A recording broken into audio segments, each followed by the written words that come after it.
नमस्कार दोस्तों, आप लोगों का बहुत बहुत स्वागत है आपके अपने यूट्यूब चैनल पर। दोस्तों, आज के इस वीडियो में हम लोग डेली की तरह सामान्य ज्ञान यानी जीके जीएस से संबंधित टॉप 20 क्वेश्चंस आज के इस वीडियो में डिस्कस करेंगे, जो आपके आने वाले किसी भी एग्ज़ाम्स के लिए काफ़ी ज़्यादा मोस्ट इंपॉर्टेंट होंगे। दोस्तों, अगर आप लोग किसी भी गवर्नमेंट एग्ज़ाम की तैयारी कर रहे हो 2024 में, चाहे आप लोग एसएससी से रिलेटेड किसी एग्ज़ाम्स की तैयारी कर रहे हो, या आप लोग आरपीएफ की तैयारी कर रहे हो, या आप लोग पैरामिलिट्री फोर्सेस से संबंधित किसी भी एग्ज़ाम्स की तैयारी कर रहे हो, या आप लोग ग्रुप डी एनटीपीसी या एसएससी जीडी एग्ज़ाम 2024, यानी दोस्तों इन सभी एग्ज़ाम में आपको ऐसे क्वेश्चन अक्सर देखने को मिलते हैं कि कोलेरू झील किस राज्य में है, भारत में बॉक्साइट का सबसे बड़ा उत्पादक राज्य कौन सा है, कौन सी नदी बंगाल का शोक कहलाती है। तो दोस्तों, ये सभी क्वेश्चन काफ़ी इंपॉर्टेंट और आपके इन सभी एग्जाम्स में बार बार पूछे जा चुके हैं, तो इसलिए आप लोग इस वीडियो में लास्ट तक बने रहिएगा। तो चलते हैं दोस्तों, आज के इस वीडियो को हम लोग स्टार्ट कर लेते हैं। उससे पहले जो भी फ्रेंड्स लोग हमारे इस चैनल पर पहली बार आए हैं, तो प्लीज़ मैं आप लोगों से रिक्वेस्ट करना चाहूँगा कि आप लोग इस चैनल को अगर अभी तक सब्सक्राइब नहीं किए हैं, तो आप लोग चैनल को सब्सक्राइब करना बिल्कुल भी मत भूलिएगा। दोस्तों, आपके स्क्रीन पर फर्स्ट क्वेश्चन है कि लोनार झील किस राज्य में स्थित है। देखिए दोस्तों, ये आपका एसएससी एमटीएस में दोस्तों पूछा गया क्वेश्चन है, और आपके एनटीपीसी ग्रुप डी में भी पूछा गया है। तो इसलिए आपको ये क्वेश्चन बहुत इंपॉर्टेंट ध्यान रखना है कि लोनार झील जो दोस्तों है भारत के किस राज्य में स्थित है। तो आपको दोस्तों ध्यान रखना है, ये महाराष्ट्र राज्य में। क्वेश्चन का ऑप्शन जो डी है ये बिल्कुल यहाँ पर करेक्ट हो जाएगा। चलिए, इसके बाद नेक्स्ट क्वेश्चन है कि कोलेरू झील किस राज्य में स्थित है। ये दोनों क्वेश्चन आपके एग्जाम वाला खूब पूछता, आप किसी भी एग्जाम्स की अगर तैयारी करते हो तो आपको दोस्तों ध्यान रखना, जो कोलेरू झील है ये दोस्तों आपके भारत के आंध्र प्रदेश राज्य में स्थित है। तो यहाँ पर इस क्वेश्चन का ऑप्शन जो सी है ये बिल्कुल करेक्ट हो जाएगा, तो आपको ध्यान रखना है। चलिए, इसके बाद नेक्स्ट क्वेश्चन है कि जमशेदपुर किस नदी के तट पर स्थित है। देखिए, नदियों के किनारे जो फेमस शहर बसे हुए हैं, इनसे संबंधित जरूर आपके एग्जाम में ये क्वेश्चन पूछा जाता है। तो यहाँ पर दोस्तों आपसे पूछा जा रहा है कि जमशेदपुर जो है ये किस नदी के तट पर है। तो आपको दोस्तों ध्यान रखना, ये जो शहर है ये आपका स्वर्ण रेखा नदी के तट पर स्थित है। तो यहाँ पर इस क्वेश्चन का ऑप्शन जो ए है ये बिल्कुल करेक्ट हो जाएगा। चलते हैं नेक्स्ट क्वेश्चन की तरफ कि नल सरोवर पक्षी अभ्यारण्य किस राज्य में है। तो दोस्तों, अगर बात करें नल सरोवर पक्षी अभ्यारण्य की, तो दोस्तों ये भारत के किस राज्य में है। तो आपको दोस्तों ध्यान रखना है, जो नल सरोवर पक्षी अभ्यारण्य दोस्तों ये आपका गुजरात राज्य में है। दोस्तों, गुजरात में और आपके कौन कौन से हैं, तो एक है दोस्तों गिर, दोस्तों गिर वन जो पक्षी अभ्यारण्य है ये भी दोस्तों आपका जो है गुजरात राज्य में है। तो आपको इसको भी याद रखना है, ठीक है। चलते हैं नेक्स्ट क्वेश्चन की तरफ कि लेप्चा तथा भूटिया जनजातियाँ का निवास क्षेत्र कहाँ है। यानी दोस्तों, जो लेप्चा और जो भूटिया जनजाति हैं दोस्तों, ट्राइब हैं, इनका जो निवास क्षेत्र है वो कहाँ पर है। तो दोस्तों, ये किस राज्य में निवास करने वाली जनजातियां हैं। तो आपको ध्यान रखना दोस्तों, ये सिक्किम राज्य में। तो यहाँ पर इस क्वेश्चन का ऑप्शन जो सी है ये बिल्कुल करेक्ट हो जाएगा। चलते हैं नेक्स्ट क्वेश्चन की तरफ कि भारत के किस राज्य को चीनी का कटोरा कहा जाता है। अगर दोस्तों आपको क्वेश्चन का आंसर मालूम है तो फटाफट इस क्वेश्चन का आंसर दीजिएगा कि भारत का ऐसा कौन सा राज्य है जिसको चीनी का कटोरा कहा जाता है। तो दोस्तों वह है आपका उत्तर प्रदेश राज्य, यानी यहाँ पर इस क्वेश्चन का ऑप्शन जो सी है ये बिल्कुल करेक्ट हो जाएगा। तो आपको ध्यान रखना है। चलते हैं, इसके बाद नेक्स्ट क्वेश्चन है कि मध्य प्रदेश में पीथमपुर को किसके लिए जाना जाता है। यानी दोस्तों, मध्य प्रदेश का जो पीथमपुर है ये किसके लिए फेमस है, किसके लिए जाना जाता है। तो आपको दोस्तों ध्यान रखना है, ये जो फेमस है पीथमपुर मध्य प्रदेश का, तो दोस्तों ये जो फेमस है ऑटोमोबाइल के लिए, ठीक है। किसके लिए फेमस है, तो ऑटोमोबाइल के लिए दोस्तों मध्य प्रदेश का जो पीथमपुर है ये बहुत फेमस है। तो आपको ध्यान रखना है, यहाँ पर इस क्वेश्चन का ऑप्शन जो डी है ये बिल्कुल करेक्ट हो जाएगा। चलिए, इसके बाद नेक्स्ट क्वेश्चन है कि भारत में बॉक्साइट का सबसे बड़ा उत्पादक राज्य कौन सा है। तो दोस्तों, अगर बात करें भारत में जो बॉक्साइट का सबसे बड़ा उत्पादक राज्य है, तो आपको दोस्तों ध्यान रखना, इंपॉर्टेंट क्वेश्चन आपके एग्जाम से पूछा जा चुका है। तो दोस्तों वह है आपका कौन सा राज्य, तो वह है दोस्तों आपका उड़ीसा राज्य। क्वेश्चन का ऑप्शन जो सी है ये बिल्कुल यहाँ पर करेक्ट हो जाएगा। इसके बाद नेक्स्ट क्वेश्चन है स्टील सिटी राउरकेला किस नदी के किनारे स्थित है। देखिए, जो स्टील प्लांट दोस्तों राउरकेला है ये भी बहुत फेमस है। यहाँ से क्वेश्चन कई बार आपके एग्जाम्स में पूछा जा चुका है कि जो स्टील सिटी है राउरकेला, ये किस नदी के किनारे है? तो दोस्तों ये ब्राह्मणी नदी के तट पर स्थित है। किस नदी के तट पर स्थित है शायर दोस्तों ये? तो ब्राह्मणी नदी। तो आपको याद रखना क्वेश्चन का ऑप्शन ए बिल्कुल यहाँ पर जो है करेक्ट हो जाएगा।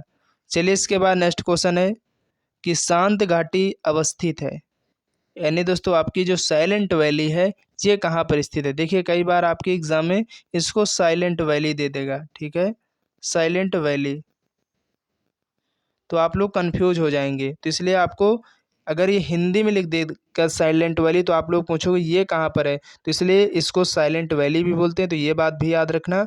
तो शांत घाटी दोस्तों कहाँ अवस्थित है?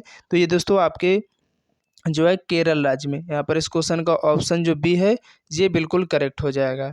चलते हैं नेक्स्ट क्वेश्चन की तरफ कि भारत का दक्षिणतम बिंदु कौन सा है? यानी दोस्तों भारत का जो दक्षिणतम पॉइंट है उसको हम लोग किस नाम से जानते हैं? तो अगर बात करें दोस्तों भारत के दक्षिणतम पॉइंट की, तो दोस्तों इसे जो है इंदिरा पॉइंट के नाम से जाना जाता है। और बात करें दोस्तों कहाँ पर है, तो ये अंडमान, जो आपका अंडमान निकोबार द्वीप समूह है दोस्तों, वहाँ पर दोस्तों ये स्थित है। ये बात भी याद रखनी क्योंकि कई बार पूछा जा चुका है आपके एग्जाम में कि भारत का जो दक्षिणतम पॉइंट इंदिरा पॉइंट है वो कहाँ पर स्थित है? तो ये आपको ध्यान रखना अंडमान निकोबार द्वीप समूह में। तो चलते हैं नेक्स्ट क्वेश्चन की तरफ। नेक्स्ट क्वेश्चन है दोस्तों कि भारत में निम्नलिखित में से किस राज्य की तटरेखा सबसे लंबी है? तो अगर बात करें दोस्तों भारत का ऐसा कौन सा राज्य है जिसकी जो तटरेखा वो सबसे लंबी है, तो वह दोस्तों आपका गुजरात राज्य। तो यहाँ पर इस क्वेश्चन का ऑप्शन जो ए है ये बिल्कुल करेक्ट हो जाएगा। चलते हैं नेक्स्ट क्वेश्चन की तरफ कि भारत में लाल मिट्टी का सर्वाधिक विस्तार कहाँ पाया जाता है? यानी दोस्तों भारत में जो लाल मिट्टी है इसका जो सबसे अधिक विस्तार पाया गया है वो किस क्षेत्र में है, किस राज्य में है? तो आपको दोस्तों ध्यान रखना है इसका जो विस्तार पाया गया सबसे ज़्यादा आंध्र प्रदेश एवं तमिलनाडु में। तो यहाँ पर इस क्वेश्चन का जो ऑप्शन डी है ये बिल्कुल करेक्ट हो जाएगा, तो आपको बिल्कुल याद रखना है। चलिए इसके बाद नेक्स्ट क्वेश्चन है कि भारत में हरित क्रांति का जनक किसे माना जाता है? दोस्तों बहुत इंपॉर्टेंट प्रश्न है, आपके हर एक एग्जाम में दोस्तों बहुत बार क्वेश्चन पूछा जा चुका है कि भारत में जो हरित क्रांति के जनक हैं वो किसको माना जाता है? तो एम एस स्वामीनाथन को। दोस्तों भारत में यानी जो भारत के हरित क्रांति के जनक हैं वो डॉक्टर एम एस स्वामीनाथन हैं। अगर दोस्तों बात करें विश्व में हरित क्रांति के जनक कौन हो, तो ये बात भी आपको याद रखनी है। तो दोस्तों विश्व में जो हरित क्रांति के जनक माने जाते हैं वो नॉर्मन बोरलॉग को माना गया है। यहाँ पर जो है इस क्वेश्चन का जो है अगर विश्व वाला पूछे तो आपको ये याद रखना नॉर्मन बोरलॉग, और अगर आपको भारत में हरित क्रांति का जनक पूछे तो आपको डॉक्टर एम एस स्वामीनाथन को लगा के आना, ठीक है। तो इन दोनों को याद रखना, ये बहुत बार आपके एग्जाम्स में पूछा जा चुका है। चलिए नेक्स्ट क्वेश्चन है, कौन सा राज्य मूंगफली का सबसे बड़ा उत्पादक राज्य है? तो दोस्तों भारत में अगर बात करें मूंगफली का जो सबसे बड़ा उत्पादक राज्य है तो वो कौन सा है? तो वह है दोस्तों आपका गुजरात, ठीक है, गुजरात राज्य। और दोस्तों ये कपास के उत्पादन में भी आगे है, और कपास की खेती के लिए दोस्तों कैसी मिट्टी की आवश्यकता होती है? तो काली मिट्टी की। तो ये बात भी आपको याद रखनी है, ये सभी पॉइंट्स आपके एग्जाम में कई बार पूछे जा चुके हैं। नेक्स्ट क्वेश्चन है कि भारत की सर्वोच्च पर्वत श्रेणी कौन सी है? तो आपको ध्यान रखना दोस्तों भारत की जो सर्वोच्च पर्वत श्रेणी है वो आपकी कंचनजंगा है। यहाँ पर इस क्वेश्चन का जो ऑप्शन यहाँ पर ऑप्शन डी हो जाएगा, ठीक है, यहाँ पर ऑप्शन ए नहीं होगा। यहाँ पर पूछा जा रहा है कि भारत की जो सर्वोत्तम पर्वत चोटी है दोस्तों वो है आपकी गाड़ी राष्ट्रीय, यानी जिसे हम लोग K2 के नाम से जानते हैं, ठीक है। तो यहाँ पर इस क्वेश्चन का जो ऑप्शन डी है ये करेक्ट हो जाएगा। नेक्स्ट क्वेश्चन है कि हिमालय के सर्वोच्च शिखर माउंट एवरेस्ट की ऊंचाई कितनी है? पहली बात तो दोस्तों आपका जो माउंट एवरेस्ट है ये कहाँ पर है? तो ये आपके नेपाल में है, ठीक है, नेपाल में आपको ध्यान रखना है। और दोस्तों ये किसका हिस्सा है? तो ये हिमालय का हिस्सा है। तो यहाँ पर पूछा जा रहा है कि हिमालय के जो सर्वोच्च शिखर माउंट एवरेस्ट है, यानी हिमालय का जो सबसे ऊंचा शिखर है वो माउंट एवरेस्ट ही है। तो यहाँ पर इसकी ऊंचाई आपसे पूछी जा रही है क्योंकि कई बार क्वेश्चन पूछा जा चुका है। तो आपको ध्यान रखना दोस्तों इसकी जो ऊंचाई है वो है 8,848 मीटर। तो क्वेश्चन का ऑप्शन जो सी यहाँ पर है ये बिल्कुल करेक्ट हो जाएगा, तो आपको याद रखना है। नेक्स्ट क्वेश्चन है कि भारत में सबसे ऊंची ज्वार भित्ति वाली नदी कौन सी है। तो दोस्तों भारत में जो सबसे ऊंची ज्वार भित्ति वाली नदी है वह है दोस्तों आपकी नदी हुगली नदी। तो क्वेश्चन का ऑप्शन जो ए है ये बिल्कुल करेक्ट हो जाएगा। इसके बाद अगला क्वेश्चन है कि प्रायद्वीपीय भारत की सबसे बड़ी नदी कौन सी है। देखिए क्वेश्चन ये भी बहुत महत्वपूर्ण है क्योंकि कई बार आपके सभी एग्जाम्स में पूछा गया है। तो आपको ध्यान रखना दोस्तों, जो प्रायद्वीपीय भारत की जो सबसे बड़ी नदी है वो दोस्तों आपकी कौन सी नदी है, तो गोदावरी नदी। क्वेश्चन का ऑप्शन जो डी है ये बिल्कुल करेक्ट हो जाएगा। और दोस्तों इसे दक्षिण भारत की गंगा भी कहते हैं, तो ये बात भी आपको याद रखनी क्योंकि ये भी पॉइंट्स आपके एग्जाम में अक्सर पूछा जाता रहता है। चलते हैं दोस्तों, नेक्स्ट वीडियो है नेक्स्ट क्वेश्चन है। और दोस्तों आज की इस वीडियो का लास्ट क्वेश्चन है कि कौन सी नदी बंगाल का शोक कहलाती है। दोस्तों बहुत बार आपके हर एक एग्जाम से क्वेश्चन आ चुका है, तो आपको ध्यान रखना है कि बंगाल का दोस्तों शोक जो है वो किस नदी को कहा जाता है। तो दामोदर नदी जो तो है इसको बंगाल का शोक कहा जाता है। अगर बात करें दोस्तों बिहार का शोक किस नदी को कहा जाता है, आपको इसको भी याद रखना है क्योंकि ये दोनों पॉइंट्स बहुत इंपॉर्टेंट और आपके एग्जाम वाला खूब पूछता है। तो दोस्तों बिहार का जो शोक है वो कहा जाता है कोसी नदी को। तो यहाँ पर आपको इसको भी याद रखना है। तो उम्मीद करते हैं दोस्तों आज की वीडियो आप लोगों को काफ़ी ज़्यादा पसंद आई होगी।